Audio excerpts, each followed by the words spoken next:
আমাদের জন্য অত্যন্ত আনন্দের বিষয়।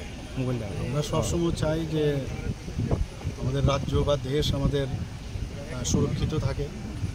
মাননীয় প্রধানমন্ত্রীজি এবং আমাদের মাননীয় গৃহমন্ত্রীজি, আমাদের মাননীয় ডিফেন্স মিনিস্টার সাহেব, ওরা সবসময় বলছে যে ভারতবর্ষ এখন সুরক্ষিত আছে, আর তার প্রমাণ আমাদের অপারেশন সিন্দুরে কিন্তু দেখিয়ে দিয়েছে যে 24 থেকে 25 মিনিটের মধ্যে যেখানে এই টেররিস্টদের ঘাঁটি 11টার মতো ঘাঁটি ছিল সম্পূর্ণভাবে ধ্বংস করে দেয়।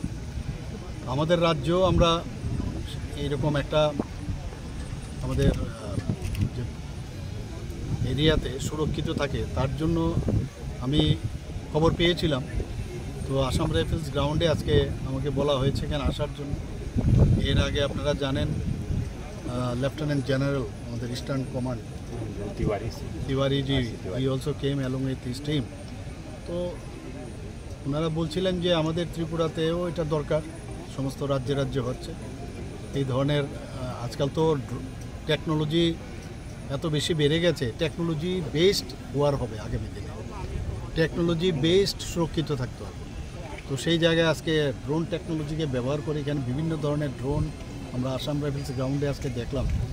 এখানে সুরক্ষার কারণে হয়তোবা সেইভাবে মানে ফায়ারিং ইভেন্টসটা সেইভাবে দেখানো যায়নি, কারণ সেটাকে ডেমনস্ট্রেশন হিসাবেই দেখানো হয়েছে।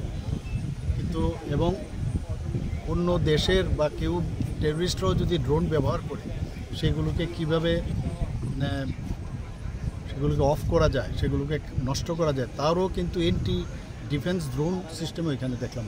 360 ডিগ্রিতে এটা ঘুরবে।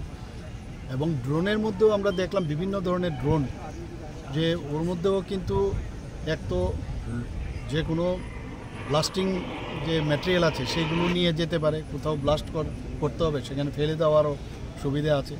ফায়ারিং করারও AK-47 আমরা দেখলাম এখানে লাগানো আছে। তো সেইগুলোও কিন্তু ফায়ারিংও করতে পারে কোনো টেররিস্টদের যদি আক্রমণ করতে হয় বা অন্য দেশের যদি নিরাপত্তার ক্ষেত্রে অন্য দেশও। তো আমাদের জন্য, আমরা ত্রিপুরাবাসীর জন্য এটা খুব প্রয়োজন, কারণ আমরা অনেক সময় ভাবি যে আমাদের সেইভাবে আমরা তৈরি আছে কি না। আমরা কিন্তু তৈরি আছি, সেটা আজকে এখানে ডেমনস্ট্রেশনে বুঝলাম যে আমরা অনেকাংশেই বলা যায় যে আমরা সুরক্ষিত। এই জায়গায় যে কনফিডেন্স বিল্ড আপ করার যে বিষয়, সেটা আমাদের আজকের এই ডেমনস্ট্রেশনে সারা ত্রিপুরাবাসী কিন্তু সেটা দেখতে পেল। আমি আমাদের যে আসাম রাইফেলস গ্রাউন্ডে যারা আজকে এখানে প্রদর্শনী দেখালেন, এবং আসাম রাইফেলসকে আমি ধন্যবাদ দেব। বহু পুরনো আসাম রাইফেলস আমরা সবাই জানি, এবং বিশেষ করে নর্থ ইস্টার্ন জোনে এবং ত্রিপুরাতে ওনারা আমাদের সুরক্ষার জন্য আগেও কাজ করেছেন, এখনও ওনারা কাজ করছেন।